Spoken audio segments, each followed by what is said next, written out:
بسم اللہ الرحمن الرحیم۔ السلام علیکم ورحمۃ اللہ وبرکاتہ۔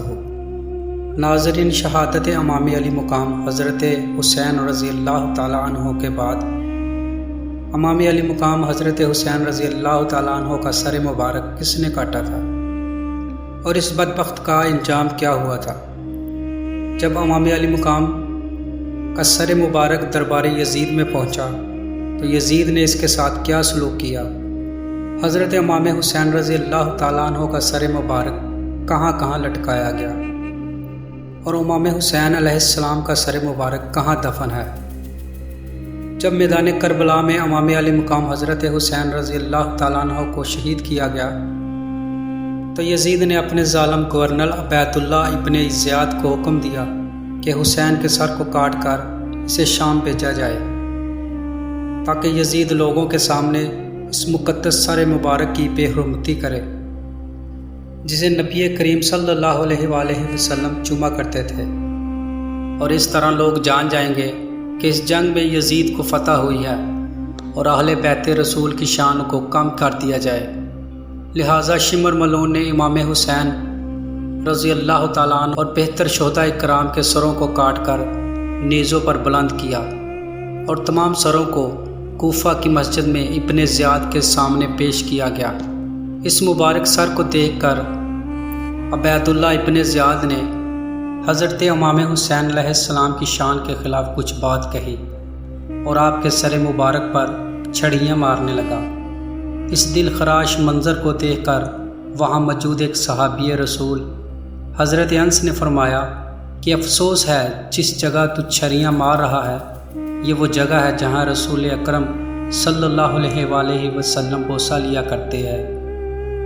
ناظرین، کربلا کی زمین پر نواسہ رسول حضرت امام حسین رضی اللہ تعالیٰ عنہ اور ان کے اہل خانہ اور چاہنے والوں کو بے دردی سے شہید کر دینا ایک ایسی درد بھری کہانی ہے جسے قیامت تک فراموش نہیں کیا جا سکے گا۔ نواسہ رسول حضرت امام حسین رضی اللہ تعالیٰ عنہ کے قتل کے بعد امام علی مقام اور دیگر شہداء کے سروں کو جسم سے الگ ہونا انتہائی دردناک داستان ہے۔ عمر بن سعد نے عاشوراء کے دن مولا امام حسین رضی اللہ تعالیٰ عنہ کا سر انور خولی بن یزید اور حمید بن مسلم کو دیا تھا تاکہ ابن زیاد کے پاس لے جائیں۔ جب خولی بن یزید اپنے گھر آیا، اس خبیث نے یہ ارادہ کیا کہ سر انور کو صبح ابن زیاد کے پاس لے جائے گئے۔ خولی کی دو بیویاں تھیں، ایک ان میں سے انصاریہ یعنی مدینے کے مسلمانوں میں سے تھی جس کا نام ایوف تھا، جو اہل بیت سے محبت رکھتی تھی۔ خولی نے اس مومنہ سے حضرت امام حسین رضی اللہ تعالیٰ عنہ کے سر مبارک کو چھپانے کے لیے تندور میں رکھ دیا۔ جب خولی کی بیوی نے رات کے آخری حصے میں ایک نور کو دیکھا کہ وہ نور تندور سے آسمان کی طرف بلند ہو رہا تھا، جب وہ اس کے قریب آئی تو سنا کہ کچھ عورتیں نالہ و فریاد کے ساتھ امام حسین رضی اللہ تعالیٰ عنہ کے لیے گریہ کر رہی ہیں، تو وہ فوراً حقیقت حال سے آگاہ ہو گئی اور خولی کے پاس آئی اور روتی ہوئی کہنے لگی، ظالم، تجھ پر خدا کی لعنت ہو، تو نے نواسہ رسول حضرت حسین رضی اللہ تعالیٰ عنہ کا سر قلم کیا ہے اور اس کو تندور میں چھپا رکھا ہے۔ اور دوسری بیوی جس کا نام انوار تھا، اس نے خولی سے کہا، تم ہرگز مجھے اپنے بستر پر نہیں دیکھو گے، اس لیے خولی سے جدا ہو گئی اور دوبارہ اس کے پاس نہ آئی۔ ناظرین، تاریخ میں لکھا ہے کہ اس کے بعد اس عورت کا کوئی علم نہ ہوا کہ وہ کہاں گئی۔ ناظرین، بعض مورخین نے لکھا ہے کہ خولی بن یزید جلدی سے کربلا سے کوفہ آیا تاکہ امام علی مقام حضرت امام حسین رضی اللہ تعالیٰ عنہ کے سر اطہر کو ابن زیاد کے پاس لے جائے۔ جس وقت وہ دارالعمارہ میں پہنچا تو دیکھا کہ دروازہ بند ہے، تو وہ اپنے گھر چلا گیا اور امام کے سر مبارک کو ایک مٹی کے برتن کے اندر رکھ دیا اور کمرے میں چلا گیا۔ جب اس کی بیوی انوار نے دیکھا تو کہنے لگی، ہائے تجھ پہ خدا کی لعنت ہو، لوگ سونا اور چاندی گھر لاتے ہیں لیکن تم رسول اللہ صلی اللہ علیہ وآلہ وسلم کے نواسے امام حسین رضی اللہ تعالی عنہ کا سر مبارک لے آئے ہو۔ خدا کی قسم اس کے بعد ہرگز میں تمہارے ساتھ نہیں رہوں گی۔ انوار کہتی ہے کہ میں نے دیکھا ایک نور اس سر سے آسمان کی طرف بلند ہو رہا ہے اور سفید پرندوں کو دیکھا جو اس نور کے اطراف میں اڑتے ہیں، اور یہ واقعہ صبح تک جاری رہا۔ ناظرین، خولی بن یزید صبح کے وقت دارالامان گیا اور امام علی مقام کے سر مقدس کو ابن زیاد کے سامنے رکھا اور کہنے لگا، میرے رکاب کو سونے اور چاندی سے بھر دو، چونکہ میں سید اور بزرگ کو قتل کر کے لایا ہوں اور سردار کو قتل کر کے آیا ہوں، جو حسب و نسب ماں باپ کے اعتبار سے سب سے افضل تھا۔ یہ بات عام لوگوں میں حضرت امام حسین علیہ السلام کی تعریف تھی۔ یہ سن کر ابن زیاد لائن کو برا لگا اور خولی سے کہنے لگا، اگر تمہیں پتہ تھا کہ وہ انسانوں میں سب سے بہتر ہے تو تم نے ان کو کیوں قتل کیا؟ خدا کی قسم تمہیں کوئی چیز نہیں دوں گا۔ بعض مورخین نے یہ بھی لکھا ہے کہ ابن زیاد نے اسی وقت خولی بن یزید کو قتل کروا دیا۔ ناظرین، واقعہ کربلا کے بعد یزید نے جو کام کیے ان میں سے ایک یہ تھا کہ اس نے امام علی مقام حضرت حسین رضی اللہ تعالی عنہ کے خاندان والوں کو قیدی بنا کر شہدائے کربلا کے سروں کے ساتھ شام بھجوانے کا حکم دیا۔ اس ظالم نے اس خاندان نبوت کے ساتھ ہی صرف یہی ظلم نہیں کیا، بلکہ تاریخی شواہد کی بنیاد پر اس نے شہدائے کربلا کے مقدس اور مبارک سروں کی بے حرمتی بھی کی، جن میں ایک حضرت امام حسین رضی اللہ تعالی عنہ کا سر مبارک تھا۔ اس نے شراب پی کر حالت مدہوشی میں امام علی مقام حضرت امام حسین رضی اللہ تعالی عنہ کے سر انوار، ہونٹوں اور دانتوں پر چھڑی ماری۔ ناظرین، جب امام حسین رضی اللہ تعالی عنہ کے سر مبارک کو نیزے پر چڑھایا گیا تو امام علی مقام کے کٹے ہوئے سر کا تلاوت کرنا روایات سے ثابت ہے، جبکہ یہ روایات اہل سنت کی معتبر کتابوں میں نقل کی گئی ہے۔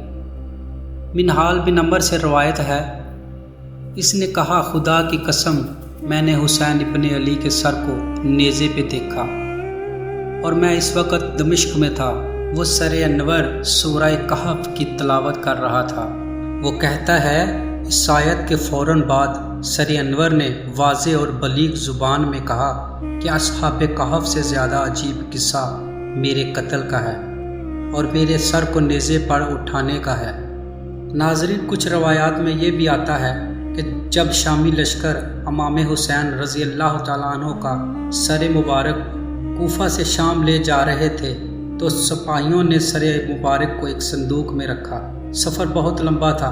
جب بھی قافلے والے کسی مقام پر پڑاؤ ڈالتے تو امام حسین رضی اللہ تعالیٰ عنہ کو سر مبارک کو صندوق سے نکالتے اور ایک نیزے پہ رکھ کر اس کی حفاظت کرتے، اور پھر جب روانگی کا موقع ہوتا تو سر مبارک کو صندوق میں رکھتے اور روانہ ہو جاتے۔ اس طرح سفر کے دوران ایک رات وہ ایک کلیسا کے پاس پہنچے جہاں پر عیسائی عبادت خانہ تھا۔ سپاہیوں نے اس رات اس کلیسا میں آرام کرنے کا فیصلہ کیا، لہٰذا سپاہی اس کلیسا میں داخل ہوئے۔ وہاں موجود پادری کو کہا، آج رات ہم یہیں رکیں گے۔ سپاہیوں نے اس صندوق کو ایک کمرے میں رکھ دیا۔ اس کلیسا میں ایک بوڑھا راہب رہا کرتا تھا جو ایک نیک صفت انسان تھا اور حضرت محمد مصطفیٰ صلی اللہ علیہ وآلہ وسلم اور آپ کی اہل بیت سے نہایت ہی محبت اور عقیدت رکھتا تھا۔ جب عبادت خانے میں رہنے والے عیسائی نے رات کو دیکھا کہ عبادت خانے سے آسمان کی طرف عظیم الشان نور بلند ہو رہا ہے تو راہب ان سپاہیوں کے پاس آیا اور کہا کہ تم کون ہو اور یہ سر مبارک کس کا ہے؟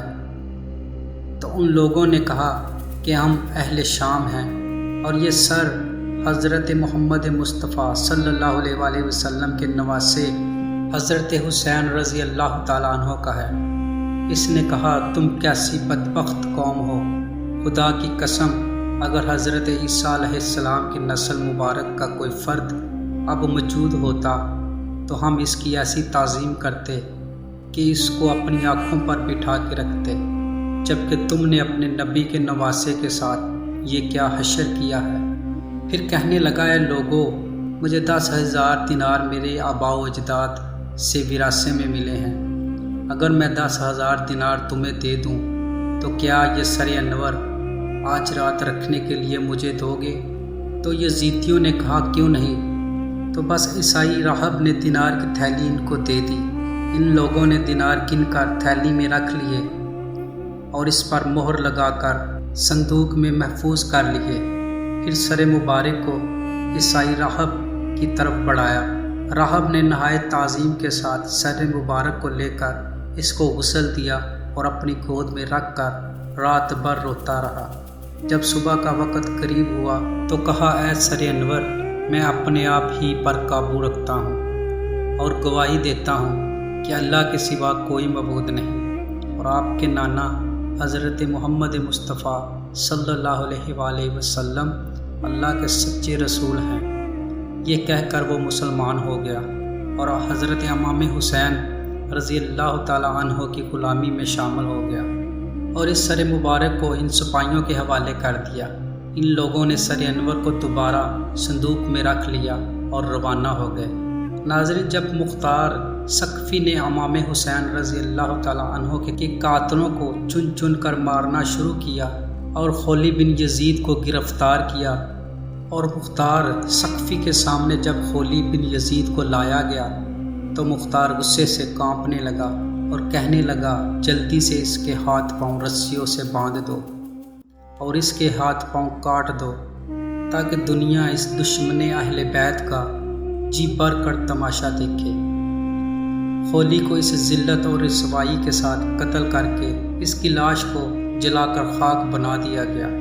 روایات سے ظاہر ہوتا ہے کہ یزید ابن معاویہ نے جب امام حسین رضی اللہ تعالی عنہ اور باقی شہدائے کربلا علیہ السلام کے سروں کو اپنے دربار میں دیکھنے کی خواہش پوری کر لی تو اس نے انہیں بتدریج 3 جگہوں پر نصب کرنے کا حکم دیا۔ پہلے محل کے دروازوں پر، پھر دمشق کے دروازوں پر، پھر جامع مسجد کے دروازوں پر۔ حضرت امام حسین رضی اللہ تعالیٰ عنہ کا سر 3 دن تک یزید ملعون کے محل کے دروازے پر لٹکا رہا، جس کے بعد اس کی بیوی ہند نے اس کام کی بہت مذمت کی اور اسے شدید مذموم قرار دیا۔ پھر امام علی مقام حضرت حسین رضی اللہ تعالیٰ عنہ کے سر اقدس کو دمشق کے دروازوں پہ نصب کیا گیا اور کچھ دن کے بعد اسے وہاں سے اتار کر یزید نے اپنے سونے کے کمرے میں رکھوا دیا۔ وہاں ہند نے آسمان کی طرف اٹھتے ہوئے نور کو دیکھا اور اس سر اقدس کی وہاں موجودگی کا علم ہو گیا۔ اس نے اسی وقت یزید سے علیحدگی کی قسم کھائی اور وہاں سے نکل گئی۔ اس کے بعد امام علی مقام حضرت حسین رضی اللہ تعالیٰ عنہ کے سر انور کو کچھ دن کے لیے جامع مسجد دمشق کے دروازے پہ اور کچھ دن کے بعد مسجد کے مینار پر نصب کیا گیا۔ یہ وہی جگہ ہے جہاں حضرت یحییٰ بن زکریا علیہ السلام کو شہید کرنے کے بعد ان کا سر لٹکایا گیا تھا۔ ناظرین، باقی شہدائے کربلا کے سروں کو کچھ دن یزید کے محل کے دروازے پہ، کچھ دن شہر کے دروازوں پر اور کچھ دن مسجد کے دروازے پر نصب کیا گیا۔ ایک روایات کے مطابق تمام شہداء کربلا کے سروں کو حضرت امام زین العابدین رضی اللہ تعالیٰ عنہ کے حوالے کر دیا گیا تھا اور دمشق سے واپسی پر تمام سروں کو شہداء کے جسموں سے ملا کر دفن کر دیا گیا۔ دوسری روایت میں یہ آتا ہے کہ امام زین العابدین کے مدینہ واپسی پر یزید نے سر حسین علیہ السلام کو مدینے بھیجا اور سیدہ فاطمہ الزہرا سلام اللہ علیہ کے مزار مبارک کے پہلو میں دفن کیا گیا۔ تیسری روایت یہ ہے کہ امام علی مقام حضرت حسین رضی اللہ تعالیٰ عنہ کا سر انور مصر کی سلطنت قاہرہ میں دفن کیا گیا۔ ایک اور روایات میں آتا ہے کہ یزید کے دربار سے شامی لشکر نے حضرت امام حسین کے سر مبارک کو دوبارہ کربلا لے گئے اور بدن مبارک کے ساتھ ملحق کر کے وہیں دفن کر دیا، جبکہ بعض مورخین نے لکھا ہے کہ سر مبارک کی بے حرمتی کے بعد یزید نے اسے سر مبارک کو اپنے خزانے میں جمع کروا دیا تھا۔ جب عباسیوں کی حکومت آئی اور خلیفہ منصور نے شام فتح کیا تو شہر میں داخل ہونے کے بعد وہ سب سے پہلے یزید کے محل میں داخل ہوا اور خزانے والے کمرے میں گیا۔ وہاں اسے ایک ٹوکری ملی تو اس نے سپاہیوں کو حکم دیا کہ اس ٹوکری کو کھولا جائے۔ جب اس ٹوکری کو کھولا گیا تو اس میں حسین ابن علی رضی اللہ تعالیٰ عنہ کا سر مبارک رکھا ہوا تھا، جس سے عطر کی خوشبو آ رہی تھی۔ لہٰذا منصور کے حکم سے اسے سر مبارک کو دمشق میں دفن کروا دیا گیا۔ حضرت امام حسین رضی اللہ تعالیٰ عنہ کے سر مبارک سے منسوب ایسے بے شمار واقعات اور کرامات کا ذکر کتابوں میں ملتا ہے جو آپ علیہ السلام کی عظمت اور شان کی گواہی دیتی ہے۔ ناظرین، اسی امید کے ساتھ اجازت دیجیے کہ آپ کو ہماری یہ ویڈیو پسند آئی ہوگی۔ ملتے ہیں بہت جلد ایک تاریخی اور تحقیقی اور معلوماتی ویڈیو کے ساتھ۔ تب تک کے لیے السلام علیکم ورحمۃ اللہ۔